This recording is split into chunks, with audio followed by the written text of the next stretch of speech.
What's going on, everybody? Welcome back to the channel. HKPerfumes has done it again. We got some new fragrance clones. I'm going to be checking them out for you guys.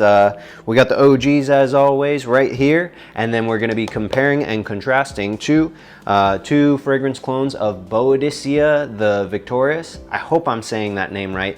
Niche fragrances by Boadicea the Victorious. So this one is called Lucky Scent. This is a clone of Heroin for her. And then this one is called Galaxy Stone, which is a clone of Blue Sapphire.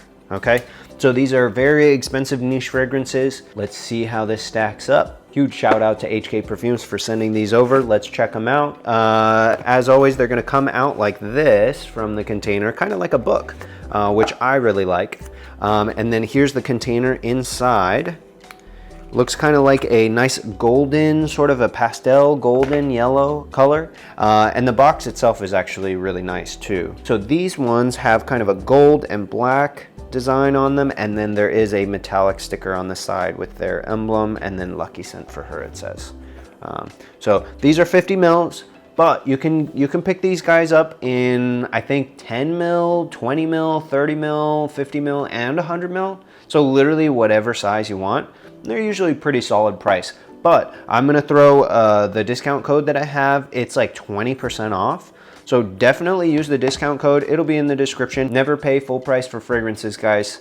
So yeah, so I was able to get that discount code for you guys. Let's check it out. Here's the bottle itself. The cap, you guys know how I feel about the caps. They're kind of a cheaper plastic, but this is more about the juice that's inside. That's kind of how they keep the cost nice and low. Other than that, the bottle is actually a really decent presentation. And this is Extrait de Parfum. When they say it, they actually mean it. You guys, I don't know if you've seen my other HKPerfumes reviews, but they're not like those clones that are like, yeah, this is Extrait de Parfum, and then it smells like an EDT. You know what I mean? Like, they're actually good strength most of the time. So anyway, so yeah, here, let's get a look at the atomizer here. Solid atomizer, right? And then we'll kind of compare to the original scent. So Boadicea the Victorious, very expensive niche fragrances, but they get a lot of hype. People tend to really like them. Let me know what's your favorite Boadicea the Victorious fragrance in the comments. Okay, so real quick, we'll look at the notes of the OG fragrance, right? It was released in 2019. This is a ladies fragrance, okay? If you're not interested in ladies fragrances, you can skip forward to the other one. But this one is top notes of violet, orange, bergamot, and then middle notes of jasmine and rose. Wow, I can smell it from here. And then base notes of musk, vanilla, orris, and vetiver. Okay, so let's check it out. We'll do a little compare contrast. Here's the OG, here's the clone. Great ladies fragrance, very fresh, very nice. You get the citruses for sure. You get the florals in there. This is very pleasant. I think this is a nice spring, summertime fragrance for ladies. Seems decently versatile, office friendly, blind buy friendly, good fragrance. So very solid. Okay, and here is the clone. So what I will say is I do get a slight difference. But these are darn close, guys. So the clone, I'm sensing just a little bit more sweetness. They get a little bit more of the vanilla and the orris. Actually, almost like the clone better, but but this is about if it's a clone of this one, so I won't stray too far from that.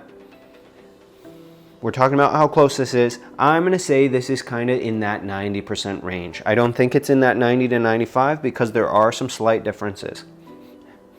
But man, they are very close.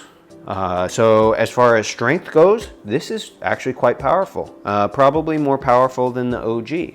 I know I'm using the little dipstick here, but it is par with the course of the other HKPerfumes fragrances. So they're usually pretty darn solid, kind of in that 90 to 95% range, sometimes even more. So they're very close. They're definitely using some sort of GCMS method.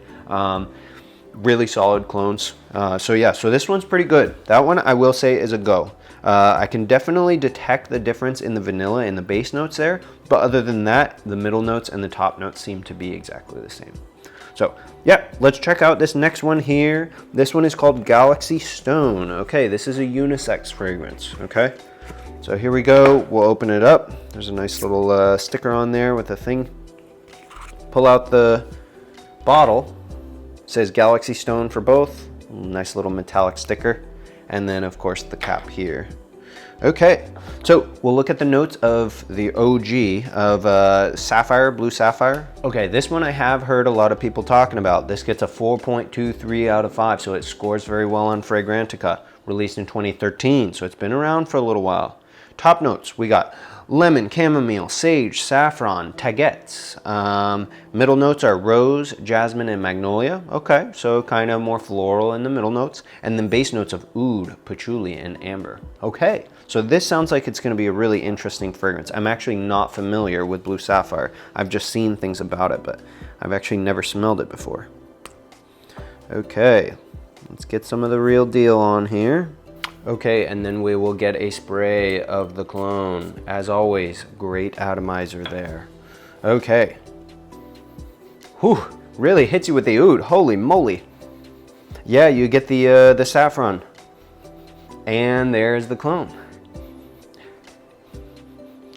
Now these are close. This is closer than this one, I will say. So this one is probably in the 93% to 95, 96%. This is close.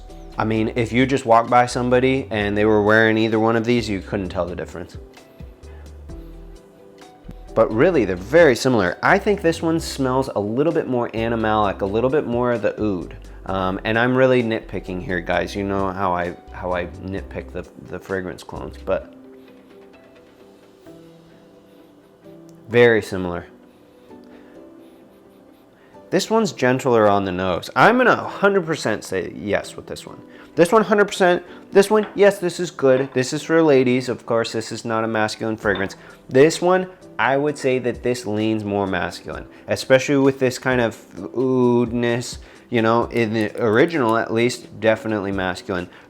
It's a little bit more unisex because it's a little bit more, I don't know, like tame, it's a little tamer. But I think that this still leans masculine. So this is going to be for the guys here. You definitely get the oud. You get sort of the rosiness. You get this aromatic blend, all the spices that they have in the top notes. The tagettes, right? So tagettes is an easy way to kind of create an oud accord without using oud.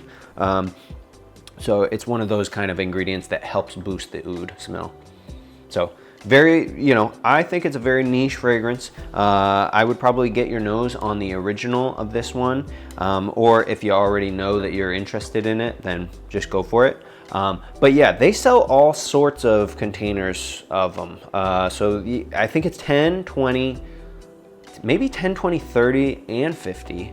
And then I think they sell 100 mils too. So whatever size you want. Anyway, thanks for watching, guys. As always, you know, HKPerfumes, they continue to impress me. You guys know I have a couple of brands that I really like to go to for clones. So they've quickly become one of my go-tos. So yeah, thanks for watching. Make sure to subscribe if you haven't already subscribed, and I'll see you in the next one.